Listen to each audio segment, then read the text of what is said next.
ചപ്പാത്തിയുടെ കൂടെയും ചോറിൻ്റെ കൂടെയും കഴിക്കാൻ പറ്റിയ വളരെ ടേസ്റ്റി ആയിട്ടുള്ള ഒരു സൈഡ് ഡിഷാണ് നിങ്ങൾക്ക് ഷെയർ ചെയ്യാൻ പോകുന്നത്. നമ്മുടെ കൈകളിലുള്ള വളരെ കുറച്ച് ചേരുവകൾ ഉപയോഗിച്ചാണ് ഇത് ഉണ്ടാക്കിയിരിക്കുന്നത്. എളുപ്പത്തിൽ ഉണ്ടാക്കിയെടുക്കുകയും ചെയ്യാം. ഇതിലെ മെയിൻ ചേരുവ ഉരുളക്കിഴങ്ങാണ്. വളരെ ചിലവ് കുറഞ്ഞൊരു ഡിഷാണിത്. അപ്പോൾ ഡിയേഴ്സ്, വെൽക്കം ടു തണ്ട കിച്ചൺ റെസിപ്പീസ്. ഞാനിവിടെ 350 ഗ്രാം ഉരുളക്കിഴങ്ങ് മുഴുവനായിട്ടും കുക്കറിൽ വേവിച്ചെടുത്തതാണ്. ഇതിൻ്റെ തൊലി ഒന്ന് കളഞ്ഞെടുക്കാം. ഇപ്പോൾ ഉരുളക്കിഴങ്ങിൻ്റെ തൊലിയൊക്കെ കളഞ്ഞെടുത്തിട്ടുണ്ട്. ഇനി ഇതൊന്ന് നമുക്ക് പൊടിച്ചെടുക്കാം. ഈ വീഡിയോ കണ്ടുകൊണ്ടിരിക്കുമ്പോൾ നിങ്ങൾക്ക് ഇഷ്ടമാകുകയാണെങ്കിൽ മറക്കാതെ ഒന്ന് ലൈക്ക് ചെയ്യണേ.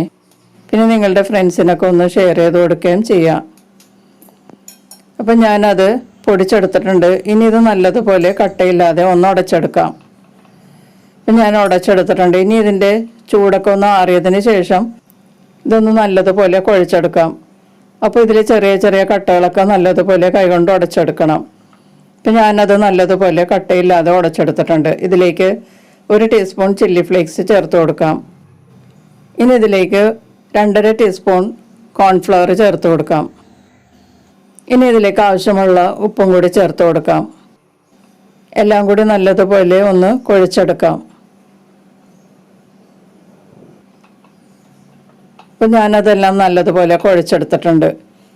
ഇനി ഇതിൽ നിന്ന് കുറേശ്ശെ എടുത്തിട്ട് ചെറിയ ചെറിയ ഉരുളകളാക്കി എടുക്കാം.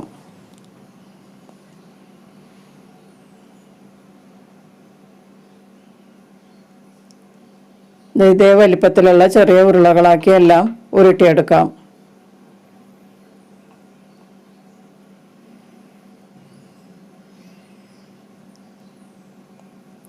ഇപ്പം ഞാനതെല്ലാം ചെറിയ ചെറിയ ഉരുളകളാക്കി ഉരുട്ടിയെടുത്തിട്ടുണ്ട്. ഇനി ഇത് നമുക്ക് മാറ്റി വെച്ചിട്ട് വെള്ളം തിളപ്പിച്ചെടുക്കാം. ഞാനിവിടെ ഒരു കുഴിവെള്ള പാത്രത്തിൽ വെള്ളം നന്നായിട്ട് തിളപ്പിച്ചെടുത്തിട്ടുണ്ട്. ഈ തിളച്ചുകൊണ്ടിരിക്കുന്ന വെള്ളത്തിലേക്ക് ഉരുട്ടി വെച്ചിരിക്കുന്ന ഉരുളകളെല്ലാം ഇട്ട് കൊടുക്കാം. ഹൈ ഫ്ലെയിമിൽ നല്ലതുപോലെ ചൂടാക്കുക. ഇനി ഇത് നല്ലതുപോലെ തിളച്ച് വരുന്നത് വരെ വെയിറ്റ് ചെയ്യുക. വെള്ളം തിളച്ച് വരുന്നതോടൊപ്പം തന്നെ ഉരുളകളെല്ലാം മുകളിൽ പൊങ്ങി വരും. ആ സമയമാകുമ്പോൾ നമുക്കിത് വെള്ളത്തിൽ നിന്ന് മാറ്റാം.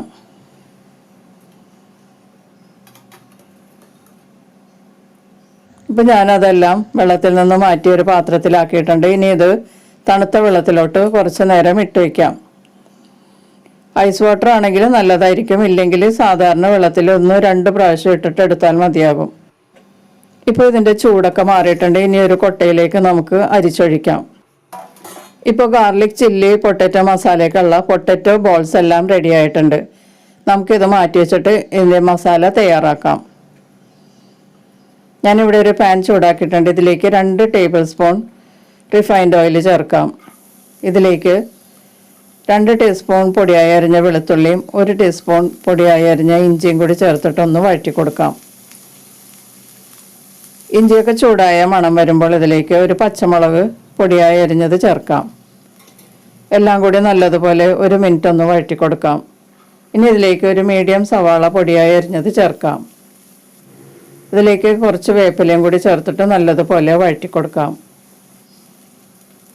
സവാളയൊക്കെ നല്ലതുപോലെ സോഫ്റ്റായി നിറം മാറി തുടങ്ങുമ്പോൾ ഇതിലേക്ക് ആവശ്യമുള്ള മസാലപ്പൊടികൾ ചേർത്ത് കൊടുക്കാം.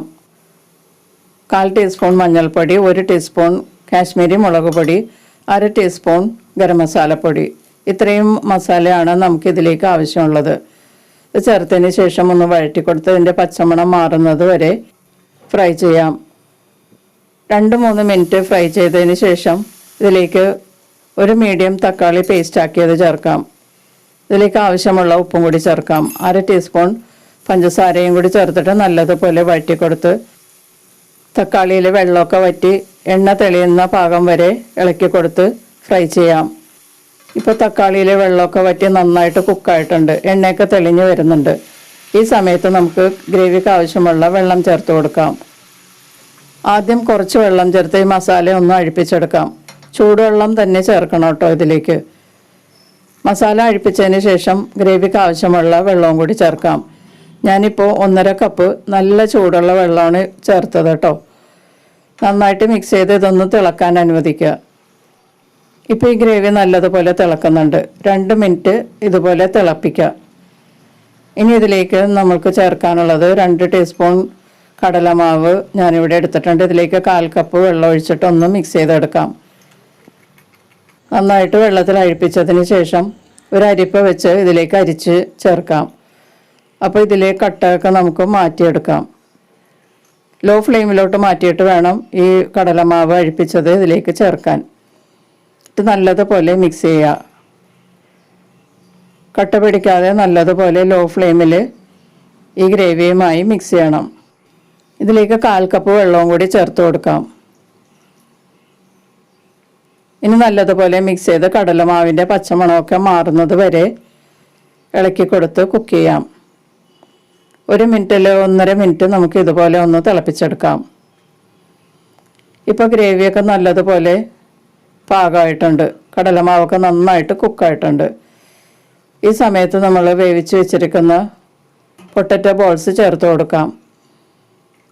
ഇതിലെ ഉപ്പൊക്കെ പാകമാണെന്ന് നിങ്ങൾക്ക് ഈ സമയത്ത് ചെക്ക് ചെയ്യാം. ഈ ഉരുളകളെല്ലാം ഗ്രേവിയിൽ 1 മിനിറ്റ് ഒന്ന് ഇളക്കി കൊടുത്ത് ചൂടാക്കാം. ഇനി ഇതിലേക്ക് കുറച്ച് മല്ലിയില ചേർത്ത് കൊടുക്കാം. 2 ടേബിൾ സ്പൂൺ മല്ലിയില ഇതിലേക്ക് ചേർക്കാം. ഇതോടൊപ്പം ഈ ചാനൽ ഇതുവരെ സബ്സ്ക്രൈബ് ചെയ്യാത്തവർ സബ്സ്ക്രൈബ് ചെയ്തൊന്ന് സപ്പോർട്ട് ചെയ്യുക. അതിനടുത്തുള്ള ബെല്ലൈക്കണും കൂടി എനേബിൾ ചെയ്ത് എൻ്റെ അടുത്തടുത്ത വീഡിയോസ് ഉറപ്പുവരുത്തുകയും ചെയ്യുക. മല്ലിയില ചേർത്തതിന് ശേഷം നല്ലതുപോലെ ഒന്ന് മിക്സ് ചെയ്ത് കൊടുക്കാം. ഇനി നമുക്ക് സ്റ്റവ് ഓഫ് ചെയ്തിട്ട് ഒരു ചേരുവയും കൂടി ചേർക്കാനുണ്ട്. 1/2 ടീസ്പൂൺ കസൂരി മേത്തി ഒന്ന് കൈകൊണ്ട് തിരുമ്മി ഇതിലേക്ക് ചേർക്കാം. ഇത് ഓപ്ഷണലാണ് കേട്ടോ. ഇത് ഇഷ്ടമല്ലാത്തവർക്ക് ചേർക്കണ്ട. പക്ഷെ ചേർത്താൽ ഈ കറിക്ക് നല്ലൊരു മണവും രുചിയുമായിരിക്കും. കസൂരി മേത്തി ചേർത്തതിന് ശേഷം ഒന്ന് നല്ലതുപോലെ മിക്സ് ചെയ്യാം.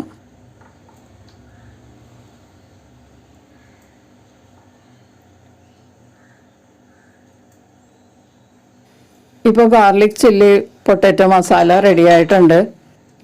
നല്ല സ്വാദുള്ള ഒരു കറിയാണ് കേട്ടോ ഇത്. ഇതിൽ ഉരുളക്കിഴങ്ങ് ബോൾസൊക്കെ നല്ല മുത്തുപോലെ തിളങ്ങുന്ന രീതിയിലാണ് ഇരിക്കുന്നത്. വായിൽ വെച്ചാൽ അലിഞ്ഞിറങ്ങുന്നത് അറിയില്ല. നമ്മൾ കഴിക്കുന്തോറും വീണ്ടും വീണ്ടും കഴിക്കാൻ തോന്നും. ചൂടോടെ തന്നെ നമുക്കിത് സെർവിങ് പ്ലേറ്റിലോട്ട് മാറ്റാം. ചൂടോടുകൂടി തന്നെ ഉപയോഗിക്കുന്നതാണ് കേട്ടോ നല്ലത്. അപ്പോൾ പൊട്ടാറ്റോ ബോൾസൊക്കെ നല്ല സോഫ്റ്റ് ആയിട്ടിരിക്കും. തണുത്ത് കഴിഞ്ഞാൽ കുറച്ച് ഹാർഡായിട്ട് മാറും. ചൂടോടെ കഴിക്കുകയാണെങ്കിൽ നല്ല യമ്മി ആയിട്ടാണ് ഈ പൊട്ടാറ്റോ ബോൾസൊക്കെ ഇരിക്കുന്നത്. ഉരുളക്കിഴങ്ങ് ഉണ്ടെങ്കിൽ നമുക്ക് വളരെ കുറച്ച് ചേരുവകൾ ചേർത്തുണ്ടാക്കാൻ പറ്റിയൊരു കറിയാണിത്. എളുപ്പത്തിൽ തയ്യാറാക്കുകയും ചെയ്യാം. കണ്ടാൽ തന്നെ നമുക്ക് വായിൽ വെള്ളം വരും. അത്രയ്ക്ക് കാണാനും ഭംഗിയാണ്, കഴിക്കാനും നല്ല രുചിയുള്ളൊരു കറിയാണ്. അപ്പോൾ എല്ലാവരും ഒന്ന് ഉണ്ടാക്കി നോക്കുക. എന്നിട്ട് നിങ്ങളുടെ അഭിപ്രായങ്ങളൊക്കെ കമൻറ്റ് ബോക്സിൽ രേഖപ്പെടുത്തുക. നമുക്ക് മറ്റൊരു റെസിപ്പിയുമായി വീണ്ടും കാണാം. Thank you.